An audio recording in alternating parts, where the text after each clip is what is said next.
Food ব্লগাররা food reviews বা খাবার reviews নেওয়ার পর সেই দোকানে কি আদৌ টাকা দেয় কি বলে মনে করো? অ্যাটলিস্ট একটু হলেও পে করে। মনে তো হয় ফ্রিতেই খায়। কোনো জায়গাতে এমনি এমনি খেতে দেবে না, মাথায় চলে যে 3টে পরোটা, একটা ডিম, আনলিমিটেড তরকারি, 30 টাকা। অনেক সময় খাইয়ে দেয়, আবার অনেক সময় কমপ্লিমেন্টারি ড্রিঙ্কস বা ডেজার্টও দিয়ে দেয়, পুরোটা না দিলেও দেয়। সেই সুযোগে সদ্ব্যবহারটা তো করে। অনেকে আছে তাদের দোকানের প্রমোশনের জন্য যাচ্ছে ফুড ব্লগার।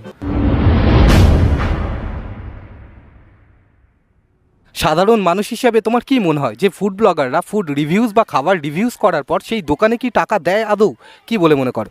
মনে হয় কিছু পার্সেন্ট তো দেয়, পুরোটা না দিলেও দেয়। আমি যদি ফুড ব্লগিং করতাম, আমি যদি পুরনো হতাম, অবভিয়াসলি কেউ ইনকাম করে খাচ্ছে, অবভিয়াসলি আমার তাকে পে করাটা উচিত। কারণ আমি একটা জায়গায় যদি কাজ করি, আমাকে যদি আমার পারিশ্রমিকটা না দেওয়া হয়, অবভিয়াসলি আমার সেটা খারাপ লাগবে। আর সেই জায়গা থেকে আমি 100 বার চাইবো যে হ্যাঁ অবশ্যই দিতে। মনে তো হয় ফ্রিতেই খায়। ওয়েস্ট বেঙ্গলের ব্যাপারটা একদম অন্যরকম হয়ে গেছে, একদম জঘন্য গালাগালি কমেন্ট বক্স শুধু গালাগালি, টাকা দেয় না। কিন্তু বাইরের ব্যাপারটা আলাদা, দিল্লি টিল্লির ব্যাপারটা আলাদা, এখানেরটা একদম আলাদা। না, আমরা নিজেরাই দিই। তুমি আর খেয়ে যাবো ফুড ব্লগার। হ্যাঁ, আমরা নিজেরাই দিই।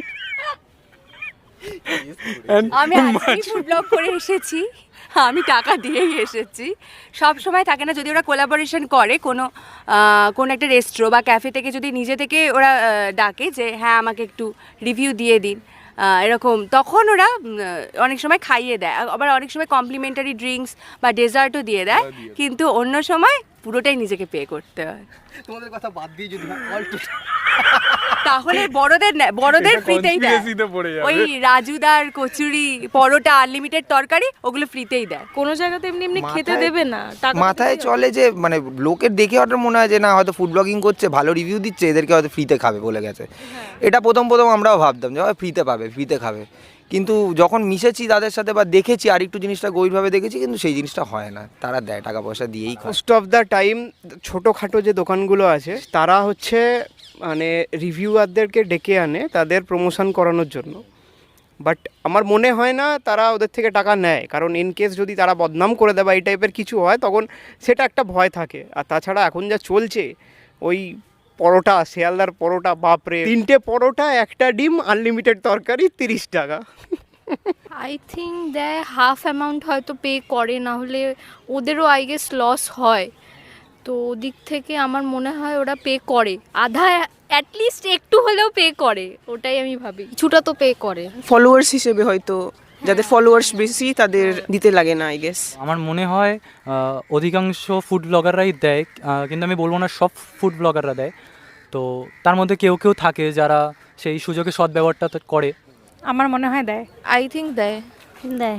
আমার তো মনে হয় না যে সব ফুড ব্লগাররা দেয় বলে। কিছু ফুড ব্লগাররা দেয়, কিছু ফুড ব্লগাররা দেয় না।